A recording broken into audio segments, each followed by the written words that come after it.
नमस्कार खबरों के इस बुलेटिन च तुहाडा स्वागत है। मैं हाँ गीता सक्सेना। पहला पेश ने चोण ਦੀਆਂ खबरां।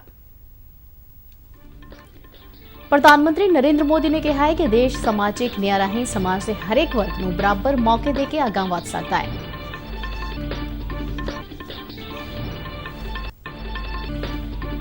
देश भर में अज हथियारबंद बलों की बहादुरी का प्रतीक कारगिल विजय दिवस मनाया जा रहा है। रक्षा मंत्री और तिन्ना सेनावां के मुखिया वालों राष्ट्रीय जंगी यादगार विखे कारगिल शहीदों को श्रद्धांजलि भेंट।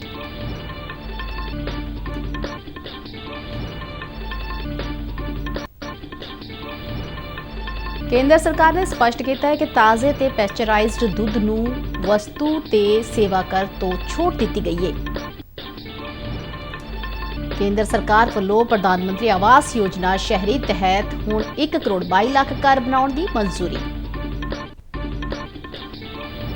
पंजाब पुलिस ने सूबे भर विचों 7,93,000 तो वध नशीलियां दवाइयां बरामद कीतियां ने। ते हुण खबरां विस्तार नाल। प्रधानमंत्री नरेंद्र मोदी ने कहा है कि समाजिक न्याय का मतलब समाज के हरेक वर्ग लई बराबर मौके होना है ते देश सिर्फ उस वेले अगां वध सकदा जदों महिलावां, दलित, दिव्यांग, पिछड़ा वर्ग ते देश के कबायली वसनीक अगे वधन। उन्होंने कहा कि सिर्फ सिक्ख्या राही हो सकता है। प्रधानमंत्री स्वर्गवासी हरमोहन सिंह यादव की 10वीं बरसी मौके वीडियो कॉन्फ्रेंसिंग राही एक प्रोग्राम को संबोधन कर रहे सन। प्रधानमंत्री ने कहा कि देश विच बेशक वख-वख विचारधारा होवे पर देश के समाज नूं पहला रखिया जाना चाहिए। उन्होंने कहा कि यह हरेक सियासी पार्टी की जिम्मेवारी है कि पार्टी या व्यक्ति का विरोध राष्ट्र के विरोध में ना बदले। हरमोहन सिंह यादव बारे प्रधानमंत्री ने कहा कि उन्होंने देश में लोकतांत्रिक कदरां कीमतां लई लड़ाई लड़ी। पार्टी का दायित्व है कि दल का विरोध, व्यक्ति का विरोध देश के विरोध में न बदलें। विचारधाराओं का अपना स्थान है और होना भी चाहिए। राजनीतिक महत्वाकांक्षाएं तो हो सकती हैं, लेकिन देश सबसे पहले है, समाज सबसे पहले है, राष्ट्र प्रथम है। हरमोहन सिंह यादव लंबे समय तक राजनीति विच सरगर्म रहे। उन्होंने कानपुर और उसके आले दुआले कई सिक्ख्या संस्थावां की स्थापना की। 1984 के दंगिਆਂ दौरान कई सिखां ਦੀਆਂ ਜਾਨਾਂ बचाउण विच बहादुरी और हौसले ਲਈ उन्हां नूं 1991 विच शौर्य चक्कर नाल सन्मानित किया गया सी। अज देश भर विच कारगिल विजय दिवस मनाया जा रहा है।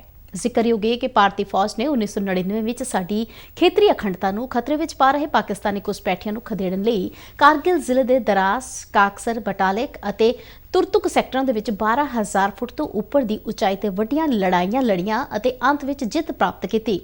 ऑपरेशन विजय आधुनिक समय दीयां सब तो कठिन अते लंबियां मुहिमां विचों एक है। कारगिल विजय दिवस से देशवासियों को बधाई दिंदियां राष्ट्रपति द्रौपदी मुर्मू ने कहा है कि यह दिन हथियारबंद बलों की बहादुरी का प्रतीक है। 26 जुलाई को कारगिल विजय दिवस भी है। ये दिन भारत की सेनाओं के शौर्य और संयम दोनों का ही प्रतीक है। मैं आज देश की सेनाओं को तथा देश के समस्त नागरिकों को कारगिल विजय दिवस की अग्रिम शुभकामनाएं देती हूँ। प्रधानमंत्री नरेंद्र मोदी ने अपने ट्वीट स्नेह विच कहा है कि कारगिल दिवस मां भारती की आन बान और शान का प्रतीक है।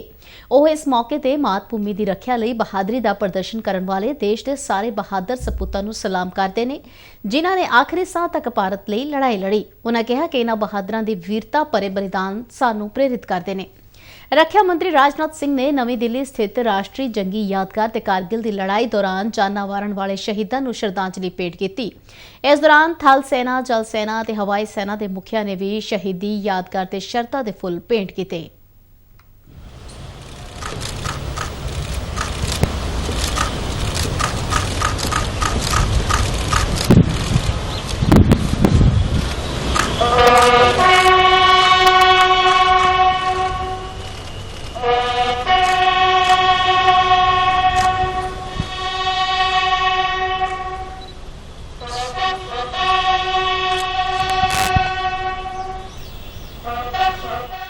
पंजाब के मुख्यमंत्री भगवंत मान ने कारगिल विजय दिवस की 23वीं वर्षगांठ मौके कारगिल युद्ध के शहीदों को निੱਘੀ श्रद्धांजलि भेंट की है।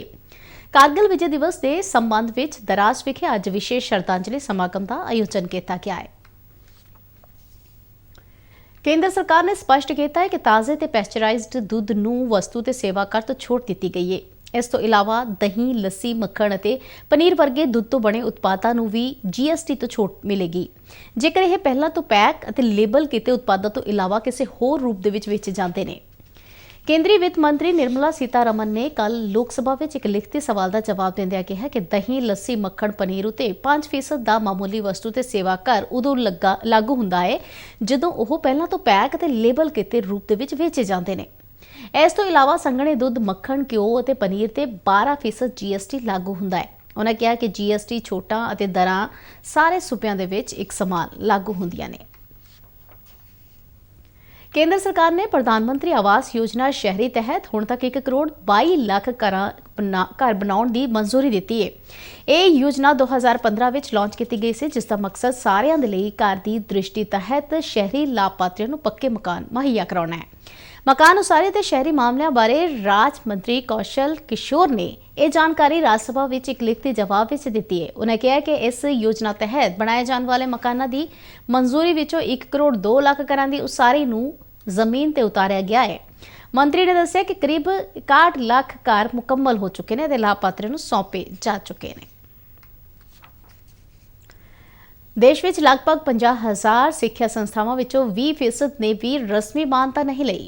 यह जानकारी केंद्रीय सिक्ख्या मंत्री धर्मेंद्र प्रधान ने कल लोक सभा के प्रश्नकाल दौरान दी है। उन्होंने कहा कि इस वेले सिर्फ 408 यूनिवर्सिटियां अते 8,700 कॉलेजां नूं ही राष्ट्रीय मूल्यांकन अते मानता परिषद तहत मानता दी गई है।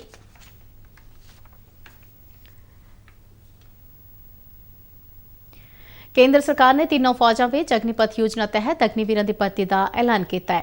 इस भर्ती नूं लैके नौजवानों विच उत्साह है।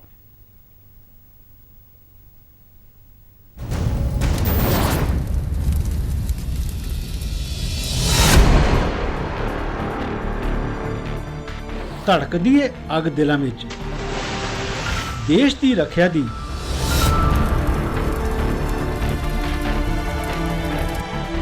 ਬਾਹਾਂ ਵਿੱਚ ਤਮੰਨਾ ਏ ਖਤਰਿਆਂ ਨਾਲ ਲੋਹਾ ਲੈਣ ਦਾ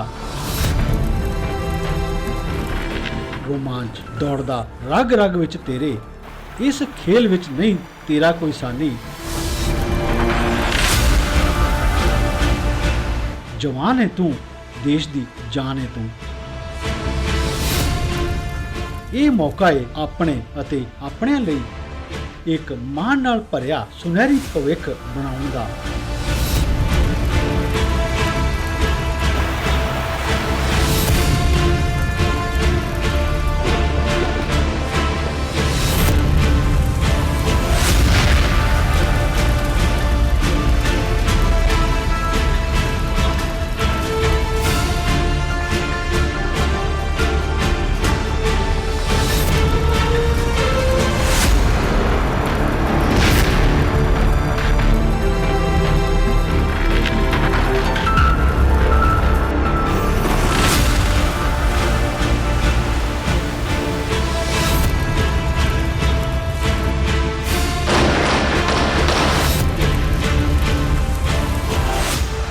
ਭਾਰਤੀ ਫੌਜ ਵਿੱਚ ਸ਼ਾਮਲ ਹੋਣ ਦਾ ਮਾਣ ਪਾਉਣ ਦਾ ਜ਼ਿੰਦਗੀ ਜਿੰਦਾ ਦਿਲੀ ਨਾਲ ਜਿਉਣ ਦਾ ਬਣੋ ਭਾਰਤ ਦੇ ਅਗਨੀਵੀਰ ਬਣੋ। प्रधानमंत्री नरेंद्र मोदी ने एतवार 31 जुलाई को आकाशवाणी से प्रसारित होने वाले मन की बात प्रोग्राम लिए लोगों तो सुझाव मंगे ने। रेडियो ते महीनावारी प्रोग्राम मन की बात की यह 91वीं कड़ी होगी। अपने एक ट्वीट सुनेहे विच प्रधानमंत्री मोदी ने कहा कि वह नमो ऐप और MyGov ते लोगों के सुझाव का इंतजार कर रहे हैं। उन्होंने कहा कि लोग अपने सुझाव टोल फ्री नंबर 1800 11 7800 ते भी रिकॉर्ड करवा सकते हैं। फोन लाइनां 28 जुलाई तक खुलियां रहणगियां। लोग 1922 ते मिस्ड कॉल दे के अते SMS राही लिंक हासिल करके सीधे अपने सुझाव प्रधानमंत्री नूं दे सकते हैं। कांग्रेस प्रधान सोनिया गांधी आज नैशनल हेराल्ड अखबार के धन की जमाखोरी के संबंध में इनफोर्समेंट डायरैक्टोरेट वालों पुछगिछ लई पेश होणगे। ਪਹਿਲਾਂ ਏਜੰਸੀ ਨੇ ਉਹਨਾਂ ਨੂੰ ਬੀਤੇ ਦਿਨ ਲਈ ਸੰਮਨ ਭੇਜੇ ਸਨ, ਪਰ ਬਾਅਦ ਵਿੱਚ ਇਸ ਨੂੰ ਇੱਕ ਦਿਨ ਅੱਗੇ ਪਾ ਕੇ ਅੱਜ ਬੁਲਾਇਆ ਗਿਆ ਹੈ। ਇਸ ਤੋਂ ਪਹਿਲਾਂ ਇਨਫੋਰਸਮੈਂਟ ਡਾਇਰੈਕਟੋਰੇਟ 21 ਜੁਲਾਈ ਨੂੰ ਵੀ 2 ਘੰਟਿਆਂ ਤੋਂ ਜ਼ਿਆਦਾ ਉਹਨਾਂ ਤੋਂ ਪੁੱਛਗਿੱਛ ਕਰ ਚੁੱਕੀ ਹੈ। ਇਸ ਦੇ ਨਾਲ ਹੀ ਖਬਰਾਂ ਦਾ ਇਹ ਬੁਲੇਟਿਨ ਖਤਮ ਹੁੰਦਾ ਹੈ। ਇਜਾਜ਼ਤ ਦਿਓ, ਨਮਸਕਾਰ।